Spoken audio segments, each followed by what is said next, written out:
Hey folks, Jimmy here, aka Palette of the Dead. Welcome back to the channel and welcome to the latest issue of Warhammer 40k Combat Patrol magazine. Now, as per usual with all these videos, if you like them, hit that like button, subscribe if you haven't subscribed already, and of course, drop a comment down below. Love hearing back from you guys. It goes a massive way to helping out the channel too. Now, this week we are on issue number 26 of good old Warhammer 40k Combat Patrol magazine. It is an Aeldari issue, obviously, so we get a pretty decent, fairly large guy. So this is the Aeldari, good old Wraithlord.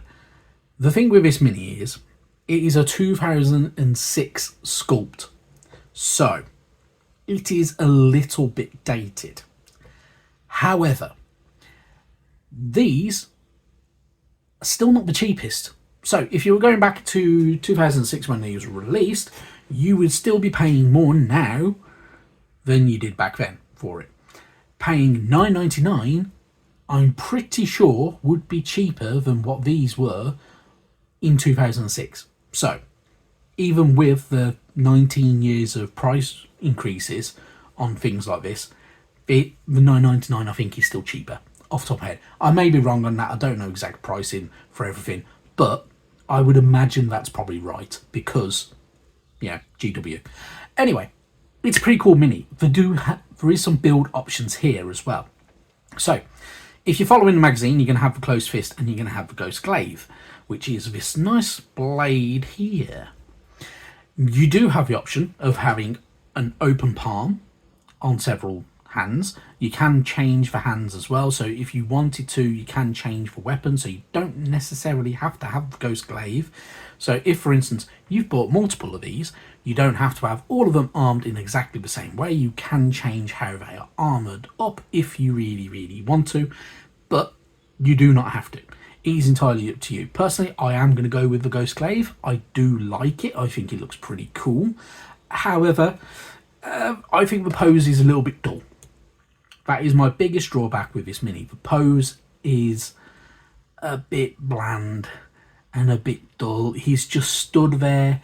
It's, yeah, there are better ways to pose a mini than this. And in all honesty, GW have found this out and they are doing far better now.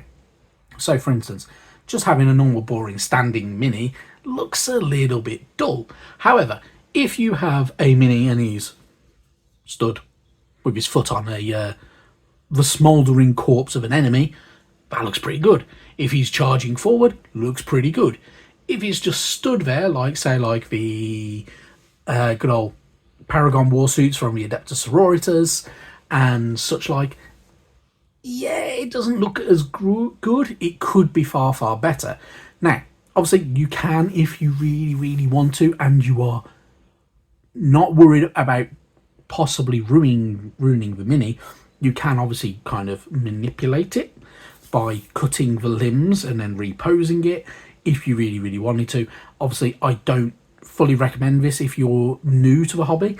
By all means, try it if you really want to risk your mini. However, don't blame me if you get it wrong, because you need to know what you're doing. There probably are some tutorials about changing it anyway. The other thing with the mini is it does have a pre-sculpted base. Now, I must admit, back in 2006, I may not have been paying attention because I do not remember seeing a lot of pre-sculpted bases. I believe, and I may be wrong on this, there was a Space Marine Dreadnought with a pre-sculpted base and maybe one or two other minis, but I do not remember any other minis having it. But yet, 2006. So pre-sculpted bases are the way forward, in my opinion. I do prefer them. They are far better. You can obviously go to a normal flat base if you want to keep it in theme with the rest of your army. So if you want to just put like Stirland Wood on there or anything like that, you can do. If you want to adapt this base though, you can. You can add tufts of grass to it, as you can with all the others, and you can obviously add extra things like the Citadel Skulls or anything like that, or Bracken or such like, and you can change it to how you want. Have a bit of fun with it, but you don't have to do anything because that's pretty decent on its own. Just make sure you get some dry brushes, or, in all honesty, cheap makeup brushes work very, very nicely as dry brushes. So, yeah. Anyway, enough talk about all that. Moving into this week's issue. So, first off, we are, of course, greeted by the How to Build section. So, the How to Build section is relatively straightforward. It is an old mini, so there will be a lot more mould lines to remove. Obviously, dry fit everything because it'll make it so much better, because you know where to put the glues then, and you know how long it should take, and you can make sure that it's smooth as butter when you're assembling, because it can and will be a pain in the ass when you don't want it to or you don't expect it to. But obviously, dry fit everything, whack it all together, you're going to have a pretty cool looking mini at the end of it. It will look pretty good. Obviously, you do have some different options depending if you want things like the bright lance and such like that on there, and you can go for either shoulder, entirely up to you. You can change different hands, and as I say, there are some other kind of weapons as well if you really want to, but you don't have to. You can go with the standard build and it will look just as good. Moving on to the how to paint section, with a mini this big, I must admit I kind of don't recommend brush base coating. Personally, spray paint all the way. It is starting to get warmer here in the UK at the moment, so once you get to around about the 18 to 20 degree region, that's pretty decent weather for spray paints. Get yourself some Abaddon Black spray paint, or Corvus Black, or you can go Raven Black from Colourforge or something like along them lines, and get your alternatives and spray paint them. It makes life so much easier. It gets you a nice even coat over there as well. If you feel extra fruity and you want to go the extra mile, you can get things like masking putty and masking tapes, obviously, and you can try and put your masking putty in all them gaps. You can, spray paint a base coat over, then you can go all your putty in there to kind of cover up the bits where you want to protect it, and then spray paint back over again, and you'll have something that looks even better, and it makes life a lot easier, a little bit quicker as well. However, make sure you let in the spray paint dry in between, because otherwise you'll have some very funky looks to your mini. Anyway, if you're following the guide though, you're going to use Mephiston Red, Abaddon Black, you're going to be using Screamer Pink, Corax White, Lead Belcher, Retributor Armour, Norn Oil and Caraberg Crimson, and you're going to have something that looks like that at the end of it. Now, I do kind of like it, however, I must admit I'm probably not going to do that colour scheme. But, I'll decide on a colour scheme at some point, maybe, hopefully. Anyway, we're going to move on to the read section. So the read section about the Aeldari, giving us more lore and history about the Aeldari themselves. So, Spirit Stones. Spirit Stones capture and hold the souls of dead Aeldari, and they are essentially to the Assyrian way of life and death. Each living Aeldari warrior goes into battle wearing a psycho-reactive crystal known as a Waystone. At the moment of the Aeldari's death, the Waystone captures their soul as it exits their body, becoming a Spirit Stone. The Spirit Stone is then retrieved from the dead Aeldari's body and taken back to the Craftworld. There the soul is added to the Infinity Circuit, ever present in the lives and the civilization of the living Assyriani. So, this is kind of a way of basically stopping the souls from being taken from the Aeldari and being kind of consumed by Slaanesh, which is a way of doing it. It does kind of work in a simple way for them and things like that. So it's a pretty decent idea and quite an interesting way as well, which is why you get good old Soulstone Blue and stuff like that. So, pretty good. You also get a bit more information, and so you get a little bit more there about Shehu first. So, at the time of the fall of Aeldari, the birth of Slaanesh sent out great shockwave that slew most of the Aeldari in the galaxy. As their souls escaped their dying bodies, they were consumed by Slaanesh, which is why we get the Spirit Stones, because stops that from happening, or hopefully stops that from happening anyway. Then we get some nice image here. So we get a nice big chappy there, which obviously is not our good old Wraithlord. He is much bigger. He is one of the, I believe it's one of the Forge World ones. So pretty cool mini. And you get a little bit more as well down here. Then we move on, we get Beyond the Veil, another read section, all to do with a warp. And so, the Imperium is a fully fledged reality of its... Immaterium, should I say, is a fully fledged reality of its own. However bizarre it may seem to the inhabitants of real space. But there are places where the warp breaks down and merges with the material universe, sometimes allowing passage into the Immaterium, or allowing things within it to escape.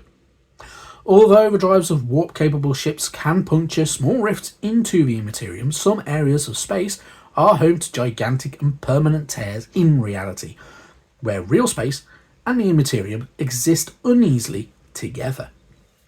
Fierce warp storms often surround these areas, impeding the passage of ships almost as much as do the incomprehensible variances in time and space. Not only are these areas naturally dangerous, they are also home to any number of malevolent entities, warp horrors, and murderous individuals. So you get a little bit more information about how things are really in the 41st millennium. So, obviously, there is some very, very nasty stuff, especially around the Immaterium for warp and such like that. So you get a bit more about the Eye of Terror, Maelstrom, and the Prosperan Rift as well. So, a little bit more information and a bit more lore and history and kind of subject matter for you to get your teeth into, all to do with the 41st millennium, which is always really, really good. So obviously, if you collected good old Imperium magazine or even good old Conquest, chances are you already know a good bit about this stuff. It's just basically a top-up of information if you're collecting this magazine. If you're new, this may be some really, really good backstory and lore that may interest you. Then obviously we move on, we have our collect page. So the Wraithlord itself, obviously you can give it its name, you can give it its results, so give it a bit of background if you really, really wanted to. You don't have to, but it adds a little bit to your game. So yeah, it's a way of doing things. And obviously you get your data sheet on the other side, so obviously it does have a decent range for its weapon. Movement's not that massive considering how big the unit is, but it's pretty cool. So it does have quite a chunky amount of wounds as well, so it's pretty decent. It's a pretty good mini. Then we're going to move on. We have our play section and our scenario Vanguard action. You're going to use your Wraithlord going up against a bunch of your Tyranids, and you get to have a bit of fun with this one. It should be pretty nifty. So, obviously, depending on how the dice roll, will depend your outcome. But otherwise, if you're following it, you're going to have something along these lines. And you may have an Aeldari win, you may have a Tyranid win. It is a mystery. It's all down to the dice, which is pretty damn good, and why we love this game. Anywho, moving on. Next week, and the week after, and the week after.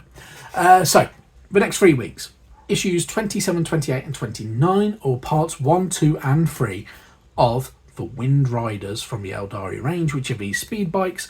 They are pretty cool. I do quite like them. They're a bit more interesting. Now, the one thing I will say is obviously unless you're really, really skilled at painting, you may not be able to do things like these patterns on the front, so like these the symbols and the straight lines especially.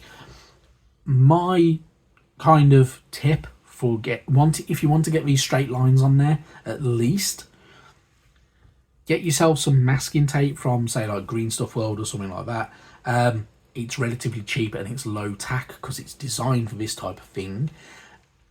And you can have a bit of fun with it. You can do some different designs and you can kind of make them look a bit more symmetrical if you really, really wanted to. You don't have to, obviously, but it's one way of getting them straight lines if you really want to, with a little bit of ease. But otherwise, pretty good stuff. I must admit, I'm looking forward to these guys. Obviously, from issue 30, we go into the realm of Chaos, and we're going to get Chaos Space Marines, which are going to be really good and quite quirky and quite fun.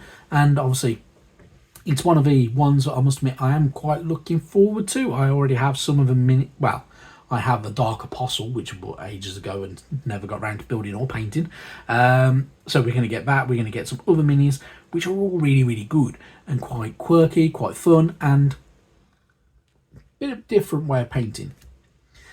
Moving on from there, obviously we have a lot more to look forward to. So we have good old the Leagues of Votan, we have the good old G Stealers, we have the Astra Militarum, we have some other factions. I've completely forgotten half of it now, but we have some really, really good stuff, including Orcs, which is one of the ones I really wanted to mention. But yeah, so some really, really good stuff to look forward to, and yeah, should be good fun. Otherwise, though, thank you very, very much for watching, and I can't get my words out now, apparently. Anyway, I think that's it. I think I'm done. Bye.